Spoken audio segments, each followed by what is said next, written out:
अस्सलाम वालेकुम नाज़रीन, प्रोग्राम एग्री बिज़नेस के साथ मैं हूं आपका मेज़बान डॉक्टर अमजद बुखारी। नाज़रीन, आज हम ज़राअत पर मजमूई बात करेंगे। ख़ास तौर पर इस वक्त कपास का सीज़न है, कपास काश्त की जा रही है और ये सीज़न तकरीबन ख़त्म होने वाला है। इस सीज़न में हमने क्या अचीव किया, बीज अच्छे मिल सके, फिर आगे इनपुट्स हैं, खाद है, पानी है और दीगर जो ज़रूरियात हैं कपास के हवाले से, उसको भी जानने की कोशिश करेंगे।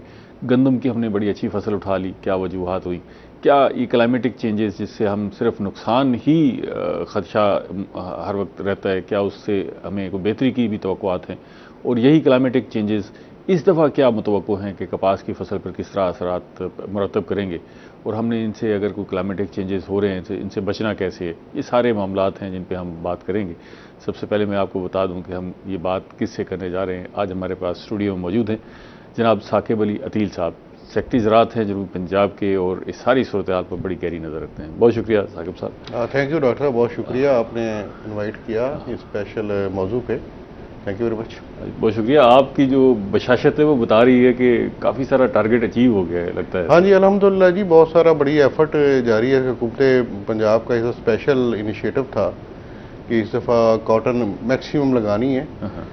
50 लाख एकड़ का टारगेट था। इतना बड़ा टारगेट था, हमें लगता था कि ये नामुमकिन है इसको अचीव करना, लेकिन हाँ काफ़ी सारा अचीव कर लिया आपने। बिल्कुल। कितना फिगर्स में कितना? फिगर्स में 50 लाख एकड़ टारगेट था और इसमें से अब तक हम पंजाब के लेवल पे 44 लाख एकड़ अचीव कर चुके हैं, जिनमें से 40 लाख साउथ पंजाब में है और अभी 6 लाख का है डिफरेंस। हमारे पास अभी दिन है और जून का भी फर्स्ट वीक भी हम इसी में सोइंग में जाएंगे, तो होपफुली हम इंशाल्लाह टारगेट अचीव कर लेंगे जब बहुत क्लोज चले जाएंगे। और ये वाकई बहुत ह्यूज था। हाँ, जब ये टारगेट मुकर्रर किया गया तो हर आदमी कहता था कि ये क्या किया, मजाक ऐसे ही है, ऐसे ही है। और कोई भी मतलब हमें तो खैर ये था कॉन्फिडेंस, ये इस पे था कि हम अपनी मेहनत पूरी करेंगे। बाकी क्या रिजल्ट निकलता है उसका हमें भी थोड़ा सा था कि बहुत हैवी है, और बल्कि मीटिंग्स में भी हमारा ये पॉइंट ऑफ व्यू था हैवी है। लेकिन एक था कि इसमें इस दफ़ा गवर्नमेंट ने जो 2-3 काम किए बड़े खास। एक तो 8,500 रुपया पर मंथ जो फुटी की कीमत बड़ी टाइमली अनाउंस की, क्योंकि फर्ज करे अब अनाउंस कर देते इस कोई फायदा नहीं यूजलेस था। वो उस वक्त अनाउंस की जब अभी शुरू सीजनल लोगों को तरगीब शुरू हुई।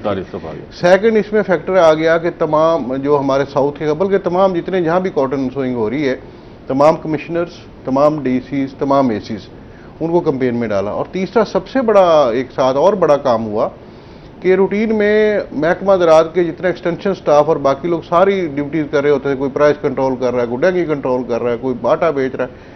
तो हमारी रिक्वेस्ट थी हुकूमत से कि अगर आप ये टारगेट दे रहे हैं तो इनको स्पेयर करें। और वो बिल्कुल रिकगनाइज किया गया कि जाहिर अगर फील्ड में नहीं जाएगा आदमी तो टारगेट नहीं अचीव होंगे। तो ये पहली दफ़ा हुआ है तारीख में शायद कि अब तमाम डिपार्टमेंट्स महकमा ज़राअत को सपोर्ट कर रहे हैं, वरना रूटीन में हमारे एम्प्लॉयज दीगर जगहों पर काम कर रहे हैं। अच्छा साकिब साहब, आप बड़ी भागदौड़ करते हुए तो नजर आए, मेहनत भी हुई, जैसे आप कह रहे हैं कि जी मेहनत, पूरा महकमा ज़राअत पहला मौका था कि इतनी मेहनत करता नजर आया। मीटिंग्स हो रही हैं, सेक्रेटरी ज़राअत पंजाब भी यहीं बैठे हुए हैं, कमिश्नर, डिप्टी कमिश्नर सारे बैठे हुए हैं, सर जोड़ के बैठे हुए हैं। लेकिन आखिर वो गुर क्या इस्तेमाल किया कि ये टारगेट अचीव हो गया? सिर्फ मेहनत से तो काम नहीं होता, कोई ना कोई ऐसी टैक्टिक्स होगी जिनको यूज देखिए सादा सी बात, एक तो मैंने बताया ना कि वो सपोर्ट प्राइस थी। देखिए फार्मर का प्रॉब्लम क्या है, प्रॉब्लम ये है कि वो कपास से हटा क्यों? वो इसलिए हट गया था कि कपास उसके लिए एक प्रॉफिटेबल नहीं रही थी क्रॉप। उसकी निस्बत आप शुगर केन देख लें, उसके निस्बत आप मकई देख लें, बाकी सारों की सारी प्रोडक्शन बढ़ गई थी। इसमें प्रॉब्लम था नहीं, अभी भी प्रॉब्लम है। हम ये समझते हैं कि अभी प्रॉब्लम हल नहीं हुए, लेकिन एक कमिटमेंट थी कि हुकूमत ने कहा करना है, हम लोगों ने कहा करना है, सब ने एक टीम के तौर पे काम किया, चाहे वो जिस मर्जी पटवारी लेवल पे, नंबरदार लेवल के, हर लेवल पर एफर्ट की जा रही है और हुई, जिसके ये रिजल्ट्स हैं। कोई एक जगह भी कोई कहीं लेक्सिटी आ जाती या रिलैक्स हो जाते लोग तो मुश्किल था। लेकिन अच्छा, ये तरगीब सिर्फ काश्तकार के लिए नहीं थी, महकमा ज़राअत के लिए भी बड़ी तरगीब। महकमा ज़राअत के लिए डिफरेंट था ना। महकमा देखिए, एक मैं आपको बताऊं, जो हम एडमिनिस्ट्रेटिव लोग होते हैं, जो हमारे जो जितने भी लोग, हम generally we are target achiever होते हैं। उसमें जितने भी मुश्किल हालात हो पूरा जोर लगाते हैं, और जब हुकूमत सपोर्ट कर रही हो और उसके अलावा फिर कोई हमारे लिए मसला, फिर सबसे बढ़ के ये था कि जो काश्तकारों का ये था कि हम उन्हें बता रहे थे कि एक तो हमने सीड का एक्सेस ईजी कर दिया। ठीक है। तमाम अहम पॉइंट्स पे पूरे पंजाब में, साउथ पंजाब में जहाँ जहाँ कॉटन लगनी थी, हमने फैसिलिटेशन सेंटर बना दिए। वहाँ पर अच्छी क्वालिटी का सीड वहाँ प्रोवाइड किया। एक तो जिन्होंने ज़ाहिर है वहाँ लोगों को नज़र आया कि यहाँ पे सीड जो मिलेगा सही मिलेगा गवर्नमेंट की स्पॉन्सरशिप में, वो क्वालिटी का सीड था। फिर वहाँ हमने पेस्ट वहाँ फर्टिलाइज़र वहाँ फराहम कर दी, वहाँ पे हमने पेस्टिसाइड कर दिया। और सबसे बड़ा काम जो हुकूमत ने किया, जो प्रॉब्लम जिसकी वजह से प्रॉब्लम इस दफ़ा अगर वो ना करते तो पूरा जोर लगा के सब कुछ करके भी शायद ये हम 4 मिलियन एकड़ भी ना अचीव कर सके, वो था किनाल वाटर की फराहमी। इस साल पिछले साल की निस्बत भी 44% वाटर शॉर्ट था। तो चूंकि एक फैसला हो गया था तो लिहाजा मैं इसमें हमारे वासिफ खुर्शी जो सेक्रेटरी इरीगेशन है उनको बड़ी दाद दूंगा कि उन्होंने फुल फ्लैश सपोर्ट किया और रिस्क में जाके जो दूसरे जिलों को पानी दिया था उधर से काट के इधर दिया, मंगला डैम से पानी हमें दिया। ये भी नजर नहीं आता था कि ये कैसे होगा। ये बहुत एक एक्स्ट्रा ऑर्डिनरी स्टेप था। और मेरा ख्याल में अगर वाटर शॉर्टेज हो जाती तो फिर जो मर्जी हम जोर लगा लेते नहीं होना था। तो this was one of the major reasons. और फिर एक ये भी था कि आखिर गवर्नमेंट उसमें ये भी हुकूमत पंजाब ने ये भी फैसला किया कि जो लोग टारगेट अचीव करेंगे, मेहनत करेंगे, उन्हें तनख्वाहें भी मिलेंगी कि मतलब 1 साल की तनख्वाह एक्स्ट्रा दी जाएगी। ये मामूली इंसेंटिव नहीं है, बहुत बड़ा इंसेंटिव था। लेकिन एक दिन की तनख्वाह कटवाने में बड़ा मसला हो जाता है। लेकिन इससे बढ़ के जो मैं ये समझता हूँ कि ये तनख्वाह ये तो अनाउंस बाद में हुआ, उससे पहले हम एक बात समझ चुके थे और हमें सबको क्लियर थी और बार बार दोहराएगी कि जब भी मुश्किल में मुल्क जाता है तो लोगों को अपने उससे रूटीन से हटके काम करना पड़ता है। तो महकमा ज़राअत है और इंतज़ामिया, चीफ सेक्रेटरी, हमारे एडिशनल चीफ सेक्रेटरी, बाकी लोगों के लिए एक नेशनल टारगेट था कि नेशनल अचीवमेंट है, हम ये करेंगे।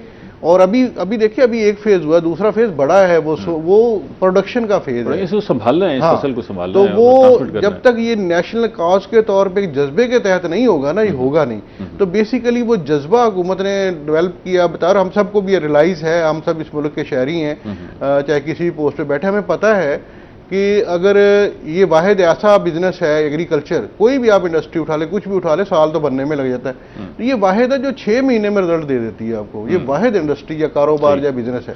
नफा नुकसान जो भी होना है 6 महीने तो एक कौमी काज के तौर पे लिया गया और हर बंदे ने, चाहे वो नीचे नंबरदार था, पटवारी था, चाहे ऊपर सेक्रेटरी था, व्हाटएवर, तो उसका रिजल्ट ये निकले कि काज। और किसानों को भी ये बताया गया, जिम्मेदारों को बताया कि भाई ये नेशनल कॉज है। और फ्रेंकली स्पीकिंग उन्होंने बड़ा कोऑपरेट किया। कई किसान थे वो उनका मूड था दूसरी फसलों की तरफ, लेकिन जब उन्हें सारी बातें सुनी उन्हें भी रियलाइज हुआ ये हमारा मुल्क है। अच्छा, ये सब कहीं ये भी फैक्टर बना कि हमारी गंदम की फसल अच्छी आ गई, लोगों के पास पैसे भी आ गए और हौसला भी मिला कि अगर इस खराब मौसमी हालात में भी हम अच्छी फसल ले सकते हैं तो फिर काटन पे भी रिस्क लिया जा सकता है। ये मतलब आई डोंट थिंक बहुत बड़ा इशू होगा। लास्ट टाइम भी गंदम हमारी बुरी नहीं थी। मतलब ये कह सकते हैं कि इस साल हमने अगर 36 मन लिए, पिछले साल 34 मन के करीब थी, वो मतलब बेहतर गंदम थी उस वक्त भी।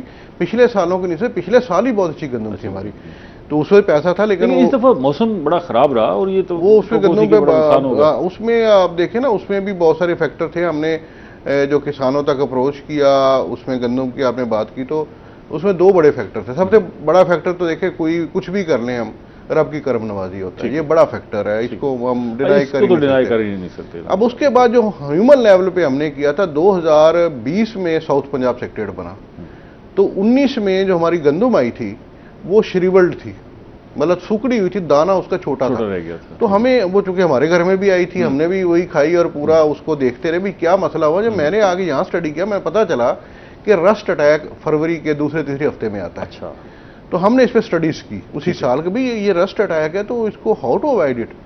तो हमें समझ आया कि इसका कोई असल, एक हमारे यहाँ बड़ी गलतफहमी होती है कि प्रिवेंटिव स्प्रे करे, कोई प्रिवेंटिव स्प्रे नहीं काम करता। तो इसमें भी यही मसला था कि प्रिवेंटिव स्प्रे तो काम नहीं करेगा, और आने के बाद वो कॉलोनी डेवलप होने से, किसान को पता लगने से पहले कॉलोनी डेवलप हो जाती है, और उसके बाद जो मर्जी कर ले फिर वो कंट्रोल नहीं होता। तो उसका ये निकाला गया कि इसका अगर हम नवंबर के पहले 2 हफ्तों में या 20 नवंबर मैक्सिमम तक हम इसे काश्त कर लें वीट को, तो जब तक रस्ट आना उसका दाना पूरा हो जाता है। ठीक है, तो पूरा होने के बाद रस्ट आ जाए तो वो डैमेज नहीं कर सकती, क्योंकि उसने पत्तों से सक करना था, पत्ते ऑलरेडी फूड दे चुके होते हैं, दाने को जरूरत नहीं आती। इस साल ये, पिछले साल ये हुआ, इन्हीं 22-23 मार्च को बारिश आई, साथ हीट वेव चल गई, उसके बावजूद गंदम हमारी ठीक रही, पहले साल से बेहतर ही। 34 मन हमने पर मन एक एवरेज उठाई, बड़े लोग मुख्तलिफ था रेट।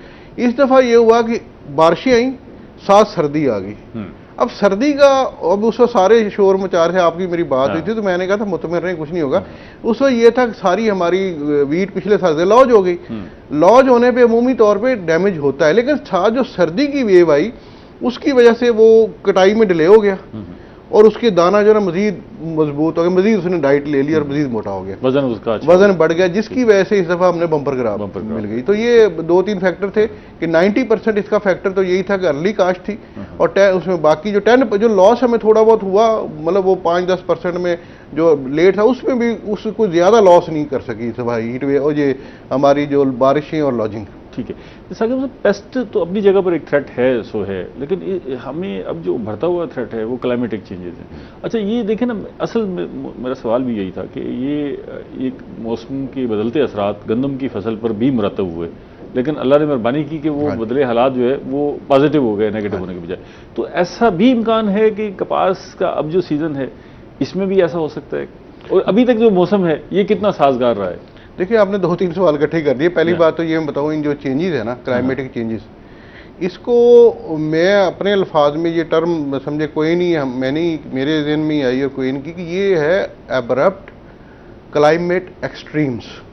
अच्छा, कि एक तो अचानक जो है वो अचानक ऐसी क्लाइमेट एक्सट्रीम आ जाती है, ज़्यादा तब्दीली, वो कुछ भी कर सकती। लेट अस से पिछले साल हीट वेव आ गई, इस साल कोल्ड आ गई, वेव आ गई, ये डिफरेंट उसका ज़ाहिर रिजल्ट आए। तो ये जब आती है, और बदकिस्मती ये है कि पिछले 3 साल से मैं ये स्टडी कर रहा हूँ इसको, मौसम को, ज़ाहिर है हमारा फील्ड इसमें, उसके बगैर चल ही नहीं सकते। सबसे बड़ा प्रॉब्लम इन अब्रप्ट चेंजेस का ये होता है कि आपको प्लान नहीं कर सकते आप। ये मतलब जितनी प्रेडिक्शंस भी हों तो लाजमी नहीं होती कि वो 100% ठीक हो। काश्तकार तो बिल्कुल बेबस हो जाता है ना, जिसे कुछ पता नहीं, मतलब वो उसके लिए तो है ही है, हमारे लिए उससे पहले होता है कि हम किसान को बताएं क्या, काश्तकार को क्या बताएंगे। ये करें, अगर आप गए मौसम खुश्क रहेगा और सामने बारिश होगी, बारिश आई, कुछ भी हो सकता है। तो ये जो सडन अब्रप्ट चेंजेस आती है ना क्लाइमेट में, ये बहुत नुकसानदेह प्लानिंग के हवाले से भी है और आपकी क्रॉपिंग पैटर्न, क्रॉप के हिसाब से क्रॉपिंग पैटर्न मसला पिछले साल की मैं आपको चेंज, क्योंकि अभी कॉटन की बात हम कर रहे हैं, पिछले साल क्या हुआ। पिछले साल ये जैसे ही मार्च का एंड आया, अप्रैल का फर्स्ट वीक था, हीट वेव चल गई।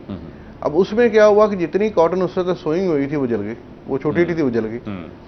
दोबारा कुछ लोगों ने दोबारा काश कर ली, बहुत से फार्मर नहीं कर सके, यार उसका बीज नहीं मिलता ना, एंड टाइम पे इतनी शॉर्टेज हो जाती है। अच्छा, उसके बाद जनाब जब सोइंग हो गई और ये सीजनल कपास हमारी पहुंची, जुलाई में बारिशें शुरू हो गई, और बारिशों की वजह से वो कोई भी पेस्ट मैनेजमेंट नहीं हो सकी, ना वो प्रॉपर आईपीएम पे ना नॉन आईपीएम पे। इतनी बारिशें हुई कि समझ नहीं आएगा, अंदर जा ही नहीं सकता था करना क्या है। अब वो इस पे मजीद बात करते हैं, एक ब्रेक ले लें। नाज़रीन, सेक्रेटरी साहब हमारे साथ मौजूद हैं, हम कपास की फसल पे और दीगर फसलों में बात कर रहे हैं, हमारे साथ रहिएगा। मिलते हैं एक छोटी सी ब्रेक के बाद।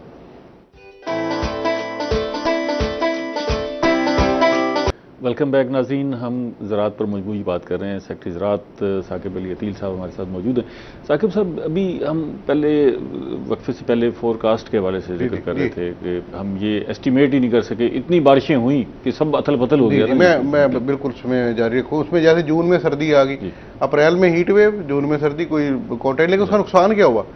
अप्रैल में उगी हुई कपास जल गई, जून में जो अर्ली कपास जो जिसने फ्रूटिंग वो खिलना था वो खिली नहीं सर्दी की वजह से, जुलाई में बारिशें होने की वजह से पेस्ट मैनेज नहीं हुआ, अगस्त में, अब अगस्त तक बारिशें उतरी, उसके बाद न्यू ब्लूमिंग हुई, नए फूल निकले सारे, अक्टूबर में फिर सर्दी आ गई, वो फिर नहीं खिल सके। ये 3-4 फेजेस में आके कॉटन इंतहा सेंसिटिव क्रॉप है। अगर हम क्लाइमेट चेंज की बात करें, बाकी क्रॉप्स आप शुगर केन भी उठा लेंगे, वीट भी किसी हद तक उठा लेंगे, मेज भी उठा लेंगे, राइस, जहाँ पे सबसे ज़्यादा इफेक्ट अगर करती है क्लाइमेट चेंज तो कॉटन पे करेगी, सेकंड आपके फ्रूटिंग ट्रीज पे करेगी, ये दो पे बहुत शदीद करती है। और इसलिए पिछले साल कॉटन ने बड़ा सफ़र भी किया क्लाइमेट। अब इस साल की आपने बात पूछी, अभी तक वेदर ठीक है, आज मतलब आज वैसे बारिशें 2-3 जगह पे हुई हैं। होता ये है कि अगर ताज़ा सोन है, बारिश पड़ जाए तो वो उगती नहीं है हमारी क्रॉप ना, कपास नहीं उगती, बीज आया हो जाता है, ये एक दोहरा नुकसान होता है। तो जनरली वेदर ठीक है। इस साल की जो प्रेडिक्शन है हमारे सामने, गर्मी जो हम एक्सपेक्ट कर रहे थे वो तो नहीं आई, ये बड़े अच्छे दिन गुजरे। हाँ, ये अच्छे दिन है, इसका डबल इम्पैक्ट है इसमें। देखिए, हमें कपास जो है वो गर्म मौसम और खुश्क मौसम की है, भरपूर नहीं, वो पानी वाला बारिश नहीं, इसको ये पसंद करता है खुश्क मौसम हो और नमी ना हो और ड्राई वेदर हो, इस तरह का एरिड किस्म का एनवायरनमेंट इसे पसंद है। तो इसमें ये होता है कि अभी तक कोई बहुत शदीद नहीं है, एक्सट्रीम नहीं है, हल्का अभी तक नहीं है। अभी तक ये बताएं कि मतलब एक अंदाजा तो लगाया होगा महकमा ज़राअत ने भी कि भी इस दफा क्या मौसम, और बाकी इदारों से भी रिपोर्ट ली होगी क्या? हमने बहुत सी जगहों से, इंटरनेशनल, लोकल, प्राइवेट इदारों से और पूरी करके हमारा जो इस साल का अभी तक जो असेसमेंट है, हम असेसमेंट कहेंगे प्रेडिक्शन को सामने रख के कि इस साल वेदर ड्राई रहेगा ओवरऑल। अच्छा, बारिशें कम होंगी इस साल। अच्छा, और यही वजह है। और इसमें अभी जो, इसलिए हम लोगों से, दोस्तों से गुजारिश कर रहे हैं गन्ने की तरफ ना जाएं, क्योंकि शुगर केन को एक तो पानी कम मिला और राइस में प्रॉब्लम आएगा। ठीक है, पानी कम मिलेगा। और दूसरी बात, हुकूमत की भी इसमें आ रहा है कि हुकूमत भी इस दफा गन्ने के काश्तकारों को कम पानी दे रही, खासकर साउथ में कम देगी। इसलिए हम लोगों से रिक्वेस्ट कर रहे हैं कि आप कपास की तरफ ही फोकस रहें, ताकि इसको ड्राई जितना भी होगा पानी मैक्सिमम कोशिश होगी इसको दिया जाए, ताकि हम अच्छी से अच्छी प्रोडक्शन ले सकें। तो प्रॉब्लम तो आएंगे, लेकिन इस साल बहुत शवीर नजर इम्कान है कि साजगार रहेगा। उम्मीद है, मैं बड़ी हद तक कॉन्फिडेंट हूं कि इस साल जो अभी तक प्रेडिक्शन सामने रखी, जो हमारी असेसमेंट है, ओवरऑल मौसम ठीक रहेगा। जुलाई में बारिशें होंगी, लेकिन बहुत शदीद शायद ना हो। अलबत्ता एक प्रॉब्लम जो ज़ाहिर गर्मी होने का मौसम का एक और प्रॉब्लम भी आ सकता है कि जो ग्लेशियर ज़्यादा पिघले, फ्लड व्लड के इम्कान रहेंगे। लेकिन ओवरऑल क्रॉपिंग को बहुत शदीद नुकसान का इंदेशा नहीं है फिलहाल, जो अब तक हमारी असेसमेंट है। ये इस पर आगे बढ़ने से पहले एक मैं ज़मीनी सा सवाल है इसी से रिलेटेड, फोरकास्ट के हवाले से, कि क्या हमारा जो, आप क्योंकि सेक्रेटरी एग्रीकल्चर है, बराह रास्त ये फोरकास्ट के निज़ाम से मुतासिर होंगे, ये हमारा फोरकास्टिंग का जो निज़ाम है ये इंटरनेशनल स्टैंडर्ड को मीट कर रहा है, या जहां हम बाकी सारी चीज़ें रिव्यू कर रहे हैं हमें इस निज़ाम को भी रिव्यू करने की ज़रूरत है? मेरा ख्याल है कि बहुत सारा रिव्यू करने की ज़रूरत है। इसमें भी काम, अगर ज़रूरत है तो इक्विपमेंट मंगवाए जाए, रडार लगाए जाए। अब देखिए ना, हमारे भावलपुर, इसमें मतलब भावलपुर यूनिवर्सिटी ने अब जाके उसमें मौसमियात के वो कोई सिस्टम लगाया। हमारे पास हर जगह सिस्टम प्राप्त, अभी या CCRE में है बहुत लिमिटेड है, वो एक मुल्तान की हद तक करता है, तो हमारा ओवरऑल कवरेज भी प्रॉपर नहीं है। आपको अभी देखिए, आज के दिन अभी इस वक्त हम बैठे हैं, अभी शोरकोट में यालाबारी हो रही है, यहाँ से कितना दूर है, साथ ही है। उधर चिश्तिया में बारिश हो रही है, यहाँ धूप है। उधर आगे चले जाए तो वहाँ आगे शदीद कड़कदार धूप है, और यहाँ पे बादल है। तो ये डाइवर्सिटी छोटे से एरिया में भी है। तो हमारे तो बेसिकली मैं ये समझता हूँ स्पेसिफिक चाहिए एरिया टू एरिया। हमें क्रॉपिंग के पैटर्न अगर सामने रखूं, मैं जो मैं लर्न किया है पिछले 3 साल से, मुझे एग्रीकल्चर में काम करते 3रा साल है, तो जब तक हम प्रॉपर डिस्ट्रिक्ट वाइज हमारे पास पैटर्न नहीं होंगे, डिस्ट्रिक्ट वाइज एडवाइजरी नहीं होएगी, या जिसे लोग कहते हैं कि जोन कर लें, अगर मैं जोन को उस टर्म में नहीं मैं इस्तेमाल करता, लेकिन हमारे कम अज कम जो मेट के या एनवायरमेंट के या क्लाइमेट के जोन है वो हमें क्लियर डिस्ट्रिक्ट लेवल पे चाहिए या डिवीजन लेवल पे चाहिए, तब जाके अच्छी प्लानिंग हो सकती है, तब जाके अच्छी प्रोडक्शन। अभी तो हमारे जो रडार हैं या बाकी निज़ाम है वो ज्यादातर हम एविएशन को सपोर्ट फ्राहम करने या ओवरऑल कंट्री का एक टोटल है, वो फिर उसमें ये होता है कि जो मेजॉरिटी फिगर है एवरेज निकाली जाती है। एवरेज में तो फिर वो एवरेज मतलब फर्क करे, कोई 10 फुट का बंदा है, 5 फुट का बंदा, एवरेज में तो 7.5 फुट के 6 फुट के हो जाएंगे, तो वो सूट नहीं करता यहाँ पे, वो एग्रीकल्चर में सूट नहीं करता। जैसे दुनिया भर में लोकल रेडियो आपको बता रहे होते हैं कि जी आप छतरी लेके जाएं। यहाँ हमारे सारे सिस्टम में इंप्रूवमेंट की जरूरत है, ये भी उनमें से एक है जिसमें इंप्रूवमेंट की जरूरत है। इस पे कोई रिकमेंडेशंस या सजेशन भी लिख के भेजिए महकमा ज़राअत को। इसमें मैं बताता हूँ, इसमें जो हमारा अभी तक इंटरेक्शन चल रहा है ना, वो मेट के साथ चल रहा है, और बाकी उसमें ये लास्ट टाइम ये मीटिंग में डिसाइड हुआ था चीफ सेक्रेटरी साहब की मीटिंग में कि जो ये हमारी एडवाइजरी मेट जो है ना, वो रेगुलर हर हफ्ते हमारे इलाकों के हमें देगा टेम्परेचर, और वो हम पब्लिसाइज करेंगे, लोगों को बताएंगे, वो इसमें फैसला हो चुका है। ठीक है, आगे चलते हैं। अब ये जो काश्त हो गई है, इसमें हमने माजी के तजर्बात को भी सामने देखें तो नज़र ये आता है कि जो अगेती काश्त है उसके रिजल्ट्स अच्छे आ रहे हैं, जो पछेती है या रवायती काश्त है उसके रिजल्ट इतने अच्छे नहीं आ रहे। तो आप क्या अंडरस्टैंड कर रहे हैं कि ये पैटर्न इस साल भी ऐसे बरकरार रहेगा या इसमें कोई तब्दीली की तवक्को है? मेरा ख्याल इस साल पैटर्न में कुछ तब्दीली आएगी, क्योंकि अगेती में अभी तक ठीक है, ये अगेती में रिजल्ट अच्छे आ रहे हैं। इस साल अब देखते हैं क्या रिजल्ट आते हैं। हम भी उसको ट्रायल किया है, अपने पिछले साल भी किया था, पिछले साल दाहिर अगेती के अच्छे थे, लेकिन अगर मौसम ठीक रह जाए तो कोई डिफरेंस बड़ा नहीं आएगा। अच्छा, कोई बड़ा फर्क नहीं आएगा। पिछली दफा तो बहुत फर्क आ गया ना जी, इस दफा नहीं वाले बच गए, और वो बारिशों के पैटर्न की वजह से हो गया। आई होप इस दफा ऐसा नहीं होने वाला। हमारे असल में हमारे सामने भी बहुत बड़ा एक मसला है कि हमें उधर वीट बचानी है। ज़ाहिर अगर दाना नहीं होगा तो खाएंगे क्या, गंदम नहीं होगी। उधर हमने कपास बचानी है जो टेक्सटाइल इंडस्ट्री उस पर चलती है, आपका 28% जो ओवरऑल प्रोडक्शन है, एक्सपोर्ट का जो जीडीपी जिसमें आता है वो सारा इसी में है सारा, और मैक्सिमम नंबर ऑफ एम्प्लॉयमेंट इसमें है। तो लिहाजा इसमें अब हम इस पे हमारे डिपार्टमेंट प्राइवेट सेक्टर भी और गवर्नमेंट भी से काम कर रही है कि शॉर्ट पीरियड के लिए वैरायटीज बनाई जाए, जो इस तरह की बनाई जाए जो अगले 4 सालों में होपफुली आ जाएंगी, कि वो फर्ज करें आप गंदम के बाद लगाएं और बेशक 15 महीना ठहर के लगा लें, जून में भी लगा लें, उसका ये है कि वो इस पीरियड को गुजारे दरमियान वाले मानसून को, ठीक है, और एक ही टाइम फ्रूटिंग ले और एक ही टाइम पे क्लोज हो जाए। ये बेसिकली वैरायटी हमें रिक्वायर्ड है, उस पर काम हो रहा है। अभी ओवरऑल देखें तो हम जो रिसर्चर्स से कहते हैं, साइंटिस्ट से कहते हैं कि हमें ऐसी वैरायटी दें जो 3 फंक्शन करे। पहली ये कि उसकी प्रोडक्शन कम से कम 30 मन पर एकड़ हो। अभी हमारी एवरेज 20 है, 30 मन पर कम से कम, तो आप अपने ट्रायल में तो कम से कम हमें दे देना, बाकी चले फील्ड में कोई 5 मन कम भी हो जाएगी, 25 मन भी आ जाएगी, हम बम्पर क्रॉप उठा सकते हैं। लेकिन आप 30 मन वाली, 30। अच्छा, सेकंड हमें उसमें ये है कि उसके अंदर जेनेटिकल मैनिपुलेशन करके जितना पेस्ट है, मतलब खास 2 पेस्ट की हम बात करते हैं, एक पिंक बॉलवर्म और व्हाइट फ्लाई, इन दोनों को रेजिस्ट करें। ठीक है। तीसरा उसमें ये क्वालिटी होनी चाहिए कि वेदर कंडीशन जितना भी एक्सट्रीम हो जाए उनको, चाहे वो ड्राउट हो जाए चाहे एक्स्ट्रा वाटर हो जाए, उसे बर्दाश्त कर सके। ये 3 क्वालिटीज उसमें हमें चाहिए कपास की वैरायटीज में।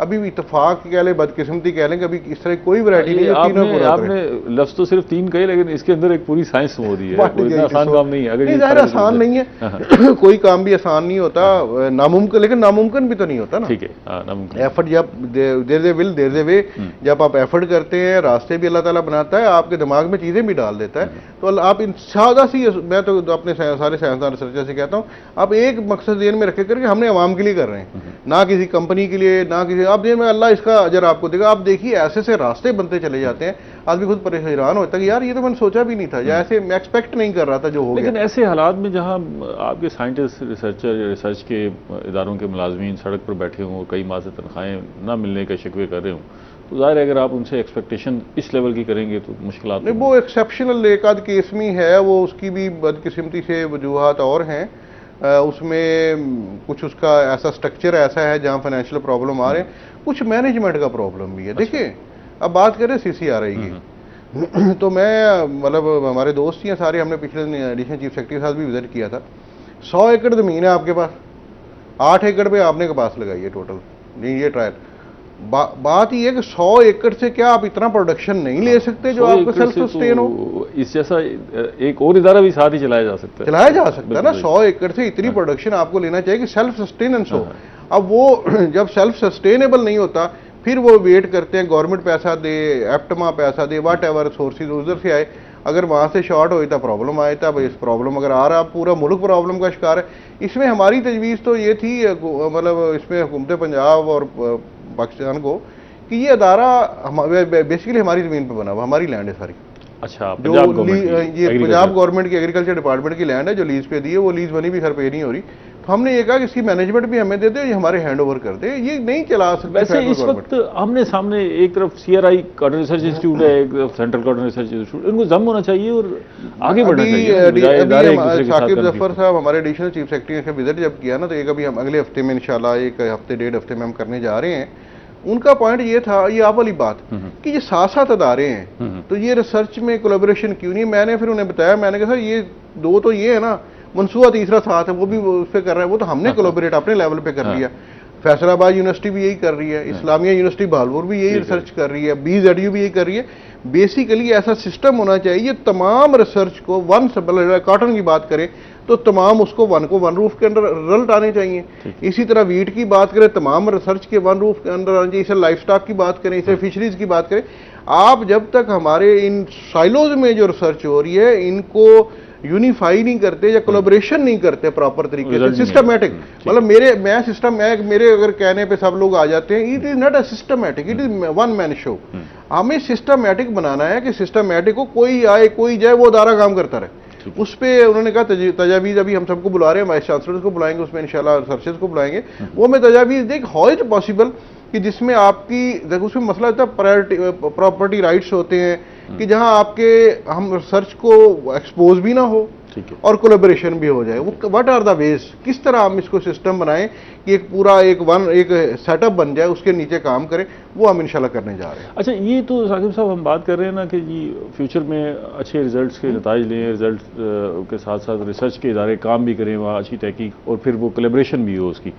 लेकिन अब तक जो हुआ है, ये अब तक जो हमने टारगेट 90% अचीव की है, इसमें जो वैरायटी लगाई गई है, इस वैरायटी से आप कितना मुतमईन हैं और ये इसमें से डोमिनेट कौन सी वैरायटी कर रही है, इसका जवाब मैं लूँगा लेकिन ब्रेक के बाद।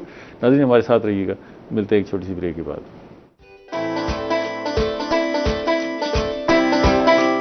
वेलकम बैक नाज़रीन, हम ज़राअत और कपास पर बात कर रहे हैं। सेक्रेटरी ज़राअत हमारे साथ मौजूद हैं। जी साकिब साहब, ये जो अब तक हमने वैरायटी लगाई है, इसमें आप मुतमईन हैं कि जो बीज मुयस्सर था वो ठीक है, उसके नताइज अच्छे होंगे, या इसमें भी अफरा तफरी में हमने जो भी मिला, जो मुयस्सर हुआ लगा दिया? देखिए आइडियल तो नहीं है, मतलब मैं आइडियल मुझसे अगर पूछें तो वो आइडियल तो कोई भी नहीं, ठीक है, लेकिन जो अवेलेबल था उसमें बेस्ट ऑफ द बेस्ट है। अब बात करें मतलब अर्ली में आप देखें CKC मुख्तलिफ नंबर उसके जो भी कंपनीज प्राइवेट कर रही हैं, हमारा उसमें कोई मतलब दखल नहीं, दे आर अर्ली में बहुत अच्छा रिजल्ट दे रही है। और इसके अलावा एक वैरायटी हमारी बड़ी अब मतलब पॉपुलर कौन सी थी, आपने पूछा कौन सी पॉपुलर ज़्यादा इम्कान है, पिछले कई सालों का डाटा है कि हमारी SS32 फार्मर्स में बहुत पॉपुलर है। अनफॉर्चुनेटली ये अप्रूव भी नहीं हो रही थी। इसमें पिछले साल हमने बड़ा शोर मचाया, बल्कि हमारे ख्याल में ये वाहिद वैरायटी थी जो हीट रेजिस्टेंट थी। अभी तो खैर और बहुत सी आ गई, पिछले सालों तक ये वाहिद वैरायटी थी। और मैं ये समझता हूँ कि वन रीज़न ऑफ सर्वाइव जो कर गई है ना कपास, वो बदलते मौसम में, वो भी इसकी वजह भी यही थी। अब उसके जो भी वजूहत थे, उसे अप्रूवल नहीं, स्टेटस नहीं मिल रहा था। इवन एप्टमा ने भी लिख के दे दिया था, ठीक है। हमने उसकी जब स्टडीज़ कराई, अमूमन कहते हैं लिंट साइज कम है सॉरी, हमने जब उसकी सारी स्टडी करवाई तो लिंट साइज में कोई प्रॉब्लम नहीं था। अच्छा, उतना ही था इतना गवर्नमेंट अप्रूव करती है। फिर उसमें यह था कि उसका मतलब GOT कम है, और वो भी उसमें कोई सीवियर मसला नहीं था। मेनोले का वेट ज़रूर थोड़ा सा ज़्यादा है उसका, वो मतलब वो एक प्रॉब्लम ज़रूर महसूस करते हैं इंजीनियर। लेकिन आप देखें ना कि जब कुछ भी काम नहीं कर रहा था वो काम कर रही थी, तो उसको इस नई गवर्नमेंट ने अभी उसको अप्रूव कर दिया पंजाब गवर्नमेंट ने, अभी सर्टिफाई नहीं हुई, ठीक है। तो इट मीन अब जो भी वैरायटी है 40% तो ये होगी, ये भी अप्रूव्ड है। अब मोस्टली मैं ये क्लेम कर सकता, IUB 13 उसने लास्ट टाइम भी कोई 14-15% जगह ली थी, इस दफा उससे भी ज्यादा लेगी। BS 15 बहुत अच्छी स्पेस लेती है, बड़ी प्रोडक्शन भी अच्छी देती है। तो लेकिन मेजॉरिटी वही SS32 थी, वो इस साल भी रहेगी। IUB 13 का थोड़ा सा बढ़ जाएगा, अभी एग्जैक्ट फिगर नहीं, लेकिन हम एक एकड़ पर जितनी भी कास्ट हुई है सबको फॉलो करने इस दफा जा रहे हैं। और इसके लिए ना सिर्फ हमारा अपने एक्सटेंशन का स्टाफ फील्ड में, बल्कि हुकूमत पंजाब ने एक नई स्कीम जारी की है इंटर्नीज की, कि 2000 इंटर्नीज स्टूडेंट जिनका लास्ट ईयर होगा, ओके ठीक है, 8 सेमेस्टर में जो जिनका लास्ट ईयर यूनिवर्सिटीज में है, उनको हम 3 महीने के लिए उनकी ट्रेनिंग अभी शुरू कर रहे हैं इस हफ्ते, ठीक है, कमिंग वीक में। उसको 3 महीने के लिए फील्ड में लेके जाएंगे। उनको हर इंटर्नी के पास मोटरसाइकिल होगा, उसको पैसे गवर्नमेंट देगी, और एजाजिया भी दे देंगे, एजाजिया और मोटरसाइकिल भी गवर्नमेंट देगी। मोटरसाइकिल गवर्नमेंट, मोटरसाइकिल उनका अपना होगा, लाइसेंस के साथ होगा, गवर्नमेंट एजाजिया देगी ताकि पेट्रोल उनकी स्टडी का हिस्सा होगा ये। तो पेट्रोल का उन्हें प्रॉब्लम ना आए, उनके अपने डोमिसाइल जहाँ का वहाँ का लाकर देंगे। और 2000 जो फार्मर्स होंगे वो एक बंदे को दे दिए जाएंगे। भाई ये तुमने 2000 बंदों को देना है, हफ्ते में एक दफा कम से कम जाओ, 2 दफा चल जाए, हमें क्या इशू, इसको तुमने संभालना है। उसको ट्रेनिंग हम मनसूबा में देंगे, प्रॉपर ट्रेनिंग देंगे, तमाम प्रैक्टिस की देंगे। बाज़ दोस्तों को इतराज़ है लेकिन IPM की प्रैक्टिस की भी देंगे, और पे बात करते हैं पूरा उस पर जाके एक एक स्टेप पे हर हफ्ते वो देखेंगे, और हम उन्हें मॉनिटर करेंगे। जहां पे कोई जो भी एडवाइस होगी, क्विकली एडवाइस पहुंचेगी और मौके पे दी भी जाएगी।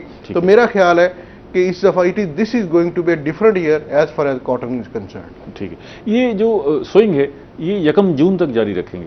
नहीं, एक हफ्ता बाद में भी जारी रख सकते हैं, कोई आता है 15 जून तक भी लोग जारी रख सकते हैं। होगी आप देखिए, मतलब ये अभी हीट वेव नहीं चलती, इस तरह का मौसम में तो वाइबल है। जिस तरह आप देखें ना, तो हम टारगेट अचीव कर लास्ट है, अब लास्ट वीक के अभी 2-3 दिन रह गए, अभी मौसम देखें बहुत ज्यादा हॉट नहीं हुआ जो एक्सपेक्ट था।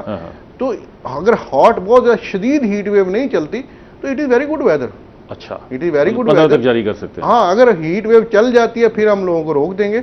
लेकिन मुझे पिछले सालों में, पिछले साल से पिछले साल जून में अजीबोगरीब था, उससे पिछले साल का तजर्बा है कि लोग जून में भी कास्ट करते हैं। तो that can give the result. और इसीलिए हमारी जो फाइनल रिपोर्ट आती है वो फरवरी मार्च में जाके अगले साल आया करती है, अगले साल, क्योंकि वो चलती ही रहती है, कपास आती रहती है फील्ड से। ठीक है, अब जरा मैनेजमेंट की तरफ आ जाते हैं। ये आपने कॉटन लगा ली, अब इस कॉटन को बचाना है और इसकी पैदावार लेनी है, क्योंकि हमने जहाँ सोइंग का हदफ मुकर्रर किया है वहाँ पैदावार का भी हदफ मुकर्रर किया है, उसको भी हासिल करना है। इसमें सबसे पहला काम तो जो है वो पेस्ट का आ जाता है। एक तो पेस्ट वार्निंग का निज़ाम जो है उसको आप तो सेक्रेटरी एग्रीकल्चर कैसे देखते हैं कि क्या हमें जो हम फार्मर्स को वार्न करते हैं वो ठीक है, मुनासिब निज़ाम है?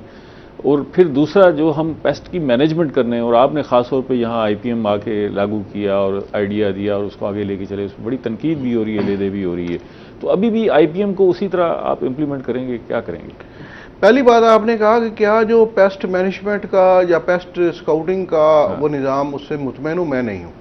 राइट। उसकी वजह देखिए, हमारे पास एक तो मल्टी क्रॉपिंग है, दूसरा प्रॉब्लम ये कि एक तहसील में एक पेस्ट का ऑफिशियल होता है। मुझे बताएं वो एक कैसे कर सकता है, लेकिन रिपोर्ट कैसे दे देता है? वो फिर सिलेक्टेड फील्ड्स में होता है ना, हर जगह नहीं जा सकता। ठीक है, जहाँ जाता है फिर उसकी रिपोर्ट आ जाती है, बाकी फिर असेसमेंट। वो रिप्रेजेंट तो फिर नहीं कर रही होती पूरी तहसील को, जो है ना, वो पूरी तरह 100%। देखिए हमारी रिपोर्ट 100% नहीं करती, लेकिन हमें एक मेजॉरिटी का आइडिया हो जाता है। जब हम इसकी एडवाइजरी टेक्निकल हमारी कमेटी बैठती है तो सबको पता होता है 100% नहीं है, लेकिन ये होता है कि ये जो ओवरऑल रिपोर्ट है ये डिस्प्ले कर रही है कि what is happening in the field. ज़ाहिर अगर A, B, C, D 5 लोगों के साथ साथ खेत, अगर एक दो के विजिट हो गए तो बाकी 4 के भी वही रिजल्ट होंगे साथ साथ जो है। ठीक है, तो इसलिए अब इस दफा मैं मुतमईन इसलिए होने जा रहा हूँ, ये 2000 बच्चों को जो हमने स्टूडेंट्स को निकाल रहे हैं तो उनको बकायदा पेस्ट स्काउटिंग की ट्रेनिंग देकर निकाल रहे हैं। अच्छा, पूरी एक्सटेंशन की दोनों ट्रेनिंग देकर। हाँ, वो साथ साथ स्काउटिंग भी करेंगे, इसलिए इस साल हमें ये प्रॉब्लम नहीं आएगा। अब बात आपने दूसरी की आईपीएम की। अब मैं दोस्तों से सबसे गुजारिश करूं, देखिए ये कोई मेरी इन्वेंशन नहीं है। ठीक है, ये कह सकते हैं कि पाकिस्तान में कॉटन पे I am the first man, इसलिए वसी लेवल पे बगैर गवर्नमेंट का पैसा लगाए मैंने एक्सपेरिमेंट्स किए, अब ये कह सकते हैं। ठीक है, और इसमें हमारे फार्मर का कोऑपरेशन शामिल था और हमारी एक्सटेंशन स्टाफ की मेहनत और पेस्ट के जो पीपी का स्टाफ है हमारे, उन लोगों की मेहनत जरूर आप शामिल कह लें, फार्मर का कोऑपरेशन कह लें, मेरा फील्ड विजिट कह लें, लेकिन इसमें गवर्नमेंट का एक पैसा हमने नहीं लगाया। अब ये है क्या? देखिए दुनिया में 3 तरह का इस वक्त एग्रीकल्चर चल रहा है। ठीक है, एक कन्वेंशनल मॉडल, अब इसको कन्वेंशनल मॉडल इसलिए कहा था कि पिछले 50 साल से चल रहा है, रिवायती निज़ाम है, जैसे बाप दादा कर रहे थे वैसे नहीं, 50-60 साल से ये कन्वेंशनल चल रहा है। वो कन्वेंशनल क्या है? वो कन्वेंशनल मॉडल में हर मर्ज का इलाज केमिकल है। ओके, ठीक है, चाहे कोई भी मसला हो गया, पत्ता सूख गया तब भी स्प्रे कर दो, कोई एक कहीं मच्छर, वो कोई व्हाइट फ्लाई का आ गया, कोई मसला है स्प्रे कर दो। दूसरा मॉडल है ऑर्गेनिक। आपको पता है 120 बिलियन डॉलर का इस साल दुनिया में कारोबार हुआ है ऑर्गेनिक फूड्स का। पाकिस्तान का शेयर है 0, इंडिया का तकरीबन 40-50% करीब है। हमारी बहुत सी प्रोडक्शन ऑर्गेनिक, ऑलरेडी ऑर्गेनिक है। जितना आपका चिकपीस होता है सारे का सारा ऑर्गेनिक है। आपका जितना डेजर्ट में वीट हो रही है सारी ऑर्गेनिक है, अल्लाह की तरफ से ऑर्गेनिक हुआ जा रहा है। बलोचिस्तान में ऑर्गेनिक कॉटन है, डेजर्ट में ऑर्गेनिक कॉटन। बदकिस्मती है कि हम उसे स्टैंप भी नहीं कर पा रहे, हमारे पास सिस्टम नहीं है, इसको भी इंप्रूव होने की जरूरत है। ठीक है, अब मसला ऑर्गेनिक में it is my favourite. Problem क्या है? अब दुनिया में आप कहीं भी चले, ऑर्गेनिक हमेशा हर जगह महंगी, 10-15% ज्यादा कॉस्टली है। ठीक है, मसला इसमें 2 मसले आते हैं। एक तो मसला ये कि इसकी पेस्ट मैनेजमेंट प्रॉपर नहीं हो सकती, क्योंकि एक स्टेज आती है जहां पे ऑर्गेनिक का वो डी प्रेशर रहता है और हाथ खड़े हो जाते हैं, ये हमारे कंट्रोल में नहीं रहा। सेकंड इसमें ये प्रॉब्लम है कि इसकी प्रोडक्शन भी कम आती है। आप वो केमिकल नहीं डाल रहे, खादे नहीं डाल रहे, ठीक है, फर्टिलाइजर की न्यूट्रिशन की जरूरत है। ठीक है, अगर 30-34% उसकी प्रोडक्शन कम हो जाए, हमारी पॉपुलेशन उसे अफोर्ड नहीं कर सकती। अब इन हालात में तीसरा मेथड दुनिया में नोन है, वो है इंटीग्रेटेड।